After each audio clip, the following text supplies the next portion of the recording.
El eco desgarrador del grito de Edmundo todavía rebotaba violentamente contra las inmensas paredes de mármol de la mansión, transformando lo que debía ser el día más feliz de su vida en una pesadilla de proporciones dantescas. Los invitados, miembros de la alta sociedad limeña, que apenas unos minutos antes murmuraban halagos vacíos mientras bebían champán en copas de cristal tallado, ahora huían despavoridos como ratas abandonando un barco en llamas, tropezando con las elegantes sillas decoradas con lazos de seda blanca que habían sido dispuestas con meticuloso cuidado en los jardines. La urgencia y el terror en la voz del patriarca no dejaban lugar a dudas ni a preguntas. Era el mandato absoluto de un hombre cuyo mundo interno acababa de ser aniquilado por un simple trozo de papel. Lupe, la fiel ama de llaves que había entregado el sobremaldito, se quedó petrificada cerca de la puerta principal, sintiendo como un escalofrío de puro pánico le recorría la espina dorsal al observar la transformación física de su patrón. El rostro de Edmundo había perdido todo rastro de color, adquiriendo una palidez cenicienta que contrastaba de manera macabra con el impecable traje de novio hecho a medida que llevaba puesto. Sus manos, habitualmente firmes y seguras, temblaban con una violencia incontrolable mientras apretaban el documento, arrugando los bordes con una fuerza desesperada que amenazaba con desgarrar el papel. El aire en el inmenso salón principal parecía haberse vuelto repentinamente espeso, irrespirable, cargado de una tensión eléctrica que presagiaba una tormenta emocional de consecuencias devastadoras para todos los habitantes de la casa. En medio de ese caos silencioso, mientras el último de los invitados cruzaba el umbral de la puerta principal huyendo de la inminente explosión, el reloj de pie antiguo del pasillo comenzó a dar las campanadas, marcando la hora exacta en la que la boda debía haber comenzado, sonando ahora como un lúgubre toque de difuntos que anunciaba el final irrevocable de la inocencia y el inicio de una guerra sin cuartel. Edmundo, con la mirada perdida en un punto fijo del suelo, sentía que su corazón latía de manera desbocada, golpeando contra sus costillas con la fuerza de un martillo de demolición, incapaz de asimilar la monstruosa magnitud de la traición que aquel mensajero anónimo acababa de depositar en sus manos, una traición que reescribía por completo la historia de los últimos meses de su vida. El contenido de aquel sobre anónimo no era simplemente una carta de advertencia o un chisme malintencionado. Era un expediente forense de la infamia, un compendio detallado de horrores financieros y morales que destrozaban sin piedad cualquier excusa que Frida pudiera haber inventado. Entre los papeles, había copias nítidas y certificadas de transferencias bancarias internacionales que demostraban de manera irrefutable que los 75.000 soles no habían sido destinados a pagar ninguna deuda asfixiante, sino que habían sido depositados directamente en una cuenta offshore a nombre de un fideicomiso controlado por su supuesto exmarido, quien, para colmo de males, resultaba ser su actual cómplice y amante en las sombras. Pero lo que verdaderamente hizo que la sangre de Edmundo se helara en sus venas no fueron los documentos financieros, sino una serie de fotografías impresas en papel de alta calidad que mostraban a Frida en actitudes extremadamente íntimas y comprometedoras con aquel hombre, celebrando en la habitación de un hotel de lujo con copas de champán y sonrisas de triunfo, claramente burlándose del viejo ingenuo al que estaban exprimiendo. Cada imagen era un puñal ardiente clavándose repetidamente en la frágil confianza que Edmundo había intentado reconstruir la noche anterior, cuando, en un acto de amor que ahora le parecía patético y humillante, le había ofrecido casarse con separación de bienes como última prueba de fe. La realidad lo golpeaba con la fuerza de un huracán categoría 5. No solo no la conocía en absoluto, sino que había estado durmiendo con una depredadora implacable, una actriz magistral, que había utilizado su vulnerabilidad, su soledad y su anhelo de afecto como armas de destrucción masiva. El dolor agudo que comenzó a irradiar desde el centro de su pecho no era solo emocional, era la manifestación física de un estrés insoportable, de una humillación pública que sabía que pronto estaría en boca de todos sus socios, amigos y enemigos en el exclusivo club que frecuentaba.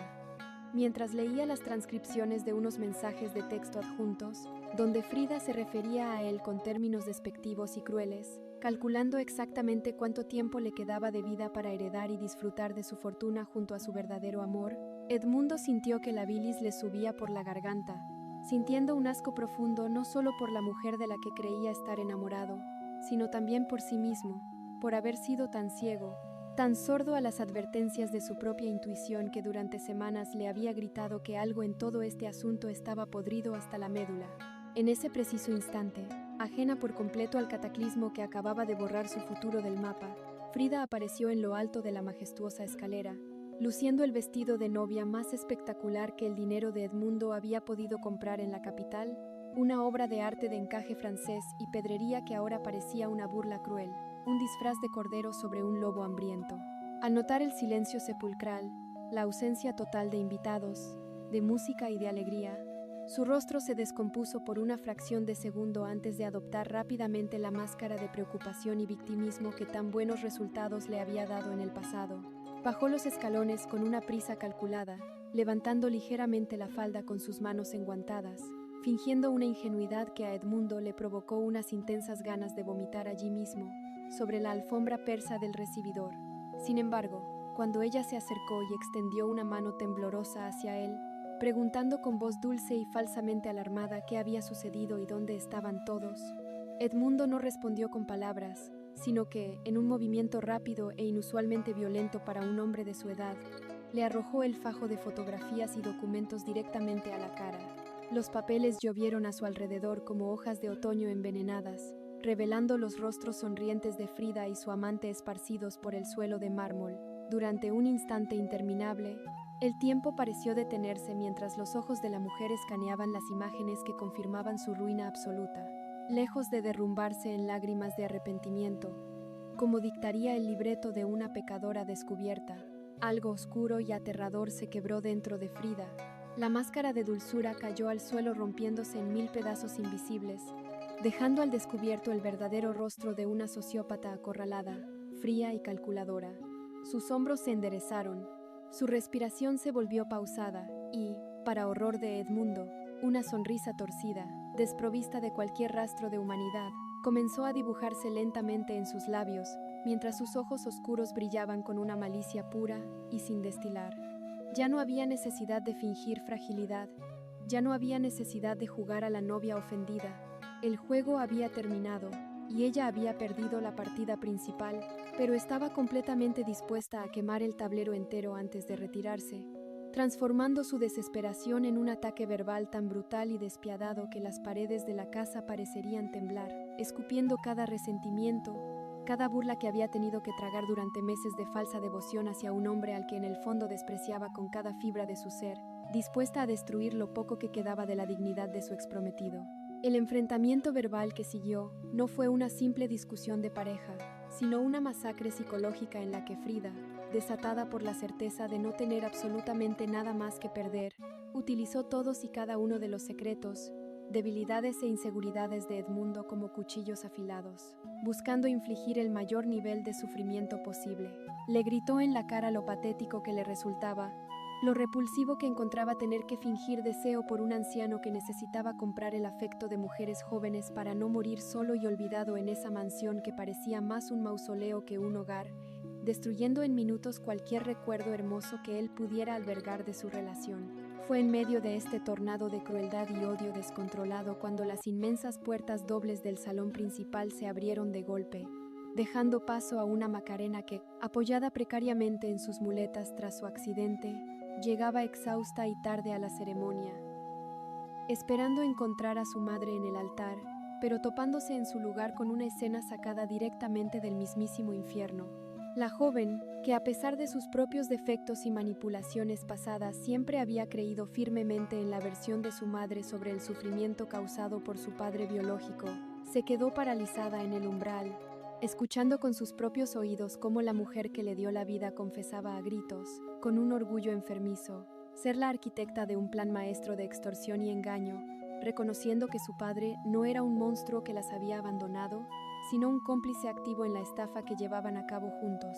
El mundo de Macarena se hizo añicos en cuestión de segundos, comprendiendo de golpe que cada lágrima que su madre había derramado, cada historia de sacrificio y supervivencia que le había contado desde su infancia, no era más que parte de un libreto perverso diseñado para manipular a todos a su alrededor, incluyéndola a ella, su propia sangre. La revelación fue tan brutal que Macarena dejó caer una de sus muletas, el ruido metálico resonando como un disparo en el salón, atrayendo la mirada asesina de Frida y los ojos inundados de lágrimas de Edmundo, creando un triángulo de desesperación y traición en el que los lazos familiares quedaban expuestos como cadenas de mentiras oxidadas. En ese momento de claridad devastadora,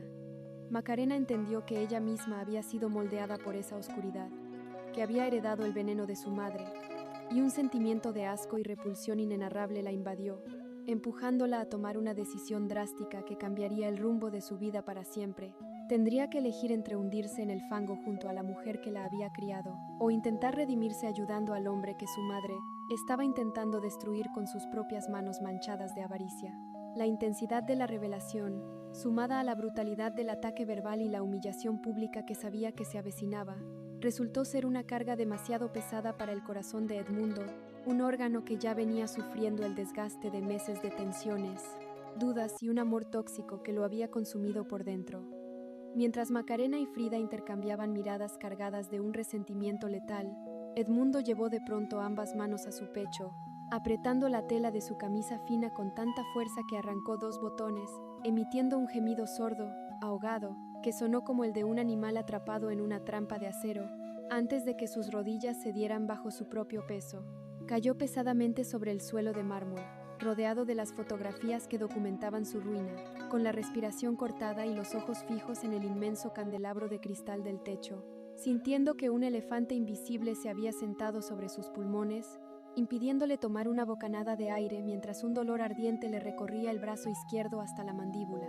Fue entonces cuando la verdadera monstruosidad de Frida se manifestó en su forma más pura y escalofriante. En lugar de correr a auxiliar al hombre con el que iba a casarse esa misma mañana, en lugar de gritar pidiendo ayuda médica o buscar un teléfono, se quedó de pie, erguida y escultural en su vestido blanco, observando la agonía de Edmundo con una frialdad matemática, calculando en silencio las posibilidades legales de reclamar alguna compensación si él moría allí mismo antes de que ella firmara el maldito acuerdo prenupcial. Macarena, horrorizada ante la inacción sociopática de su madre, intentó avanzar torpemente con su única muleta, gritando el nombre de Lupe y suplicando que alguien llamara a una ambulancia urgente, pero Frida, con un movimiento rápido y violento de su brazo, bloqueó el paso de su hija, agarrándola del cabello con una fuerza despiadada y siseando al oído que se callara, que si el viejo moría ahora, ambas podrían manipular la situación a su favor y escapar de la ruina inminente.